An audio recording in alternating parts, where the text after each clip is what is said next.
pipang met va yang te pipla khap ing nit ne ko me kang ta le ro we li la pahin mang cha tik ngao rang mo cham bua ket lai tip hu ro giờ nó lại này có mấy một thế mông úp ta đi cất lại phải này phải nạ thêm chó là chặt mà ta thằng mò lại chẳng mang lang hàng rụt gần có pí bằng cặp rọ chỗ đang đầu mạng rọ cái này giờ nó dòng thêm là khắp yên có mấy cái ông ta lựa đoạn về rim chó ta bạn nick là bọc lầy lùng lom ở bên này có pí bằng dòng thêm là bị một cặp lăng sắp mấy đồng lụ này xịt nick mấy đồng lụ này á là gì á mò lùm nuôi cảm thật lão mò lùm nuôi tổ hill nick tổ lùm nuôi móc tổ đi rọ giờ ta pí bằng rọ như cảm thật lão giờ nó bình ý càng tùy thâu đại bộ ý tùy đoại ý đại lăng ý thọ căn thêm bạn để lúc mong niệm nắp giờ nó nằm như ta tìm lan đi dòng đây là khắp ý á đi bằng rọ để ta làm thâu tôi đó để ta học ta bộ càng mỡ ta bộ càng tùy lăng xịt nick lại lúc những bạn đây bị hiếm chỉnh đây cái bao nhiêu nào ta gần thâu tùy thâu tôi bảo ta tiếp bằng lan này mệt vào ta tiếp lan này nhiều tiếp mầm dàn mồi dàn tháng mồi dàn dán mồi dàn pui một lấu tôi lấy ta đố chẳng màng dân gian gật dân gian lạ mình ta mình chụp là với dân phang gật dân phang thì hiểu lệ với dân pôi gật dân pôi ta học mát ta mò mười mạo để vợ chọn để đó này giờ đến ta là ở dạ một đừng đã là lò đi ta tự gió nút lún xong rồi này nút này hiểm bà nút cất là lằng nút ta này lẽ ta lằng nhiều dập thời tiết gì hiểm nhiều thì hiểm nhiều nên các ta thâu đập mết làm đừng nọ bờ đà ta càng loại phân mà đà bờ đà chan hạ khong hạ bờ đà lim hạ nên ta thâu bước rồi cái đi chan cái cãi mà giờ nó dòng đẹp là giờ nó mày rồi này chanh nhá càng dòng đây là độ cấp mức nằm đinh lên đóng nắm hủy huyết ú con bị độ cấp lên mức lên bình ý thâu đập mết toàn xuyệt ý mày rồi nó lại bởi dự mày càng bị một cái trứng giả học toang bờ đà giả thòng được bởi dự càng được 100 bậc phiền hàng bị phù đổ mày càng bị độ toàn xuyệt ít lên độ hả ní nằm một thì một đều nằm tùy cứt cái dần plư để hiểu giờ nó đoạn này còn nọ là này lu nạp là nạp môn từ đây là cho đá lệ lúc một là dần plư này đa kẹt từ dần nào đi kẹt được cái rắc với ta bộ kẹt được cái rắc là rắc cất bằng lại bộ một rắc ốt đục sàng lon tạo vì này kẹo to đã dền này mị ma ra thà này nào vẹt ra xem rạ đấy lên kẹng mò xoay họ nhầm bóng này kẹng mò xoay áo cho tất nào đây dần đập lư một tay nhớ trở lệ mình sẽ nó mệt vả cái này nên mày kẹng rọ rồi này bread ít thầu bí bằng thế rạ này lại mày kẹng tốn lúc mày trả này lại bread ít mực tüm mày rắc hàng là dần nhú máu răng mò trăm bó cái nhú hàng tao lấy rọ cái nhá còn lấy cái cặp là phiền lắm đi giờ nó nếp mò này đầm bread đầm đi còn về mà pro rồi này răng mò ngã cái nhú cứ pro bởi cái nương cũng phát cái đi lẽ răng ngã cái nhú bởi anh đi bởi trong sài rọ vừa ta cô cái nhú răng một thau khăn cô cái nhú mút hạt cô răng mở bảo giờ nó lại này lung lâu mệt vả có kèm ta biết hàng lại loạn về này cô có mấy phải có rắc có la đây có mệt vả đã chắc mặt đã bốc một lại nó lại này push new nhiều bread lại hình mạ móng tầm bread mà lỡ làm lúc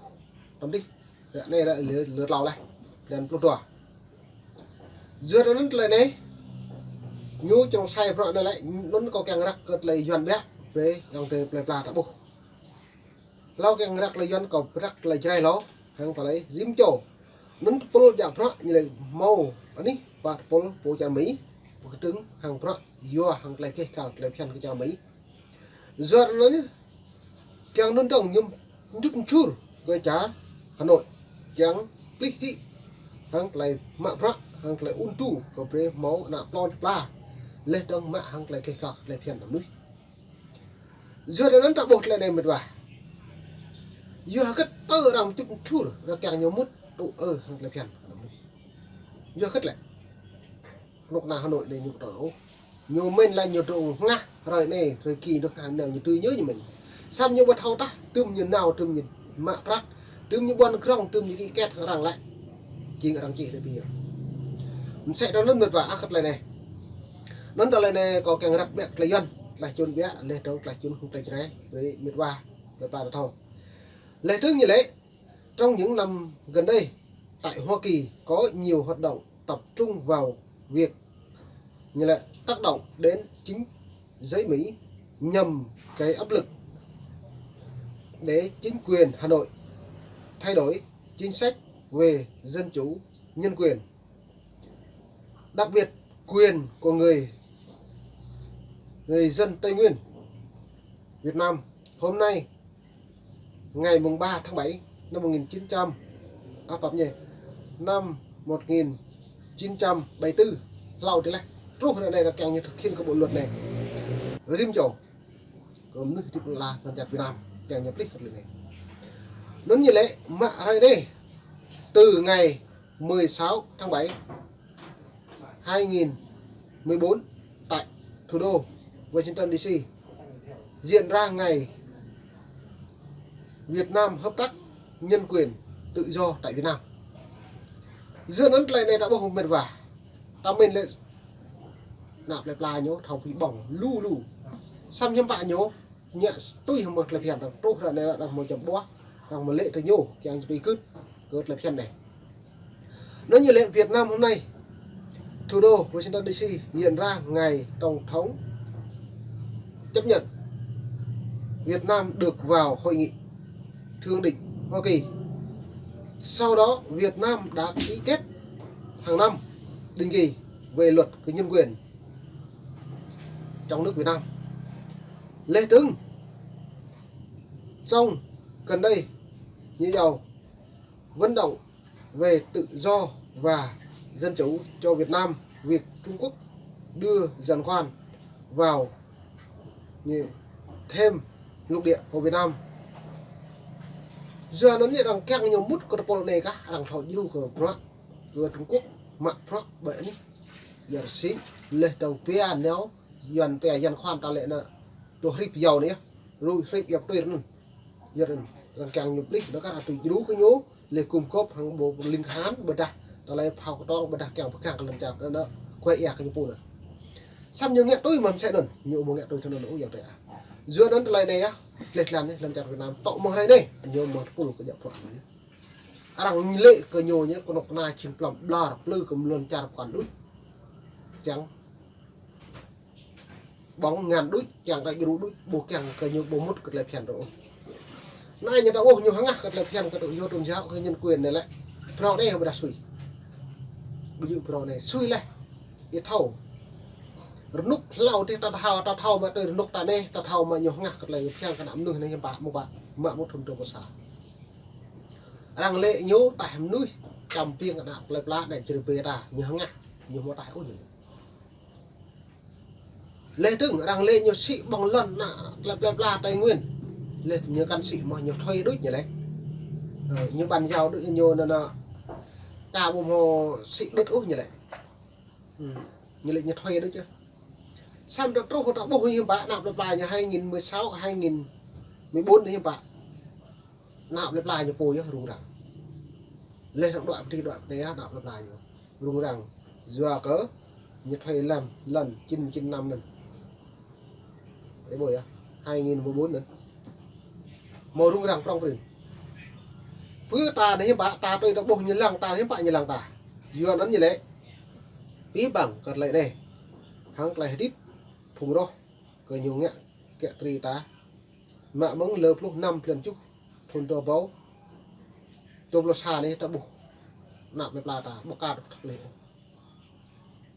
tôm mò rung răng nó nào tôm mò lại nạp táp như tôm mạ cứ như độ chầm tiếng lu lu tả như tôi nhả này nó là gì có mày càng loại về này dân nó lại có đặc biệt lấy dân lấy thương như thế ngày vận động nhân quyền và toàn vẹn lãnh thổ Việt Nam, sau đó yêu cầu Việt Nam chấm dứt hoạt động đàn áp tôn giáo tại Tây Nguyên. Sau đó trong đó rất nhiều người dân tộc Tây Nguyên bị áp bức về tôn giáo, về vấn đề nhân quyền cuộc sống của họ, như họ đã trình báo đến Quốc hội Hoa Kỳ về cuộc sống đất đai của họ bị chiếm đoạt. Giữa đó như lệ đấy biết bằng các lệ đấy mệt vả luôn Việt Nam luôn cho rằng trong đó thông tin sai sự thật, bịa đặt,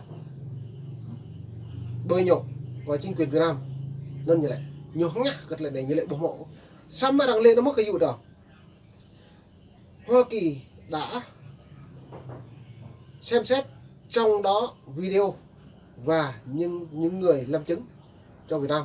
trong nước Việt Nam đã vi phạm bộ luật nhân quyền. Nó như vậy này,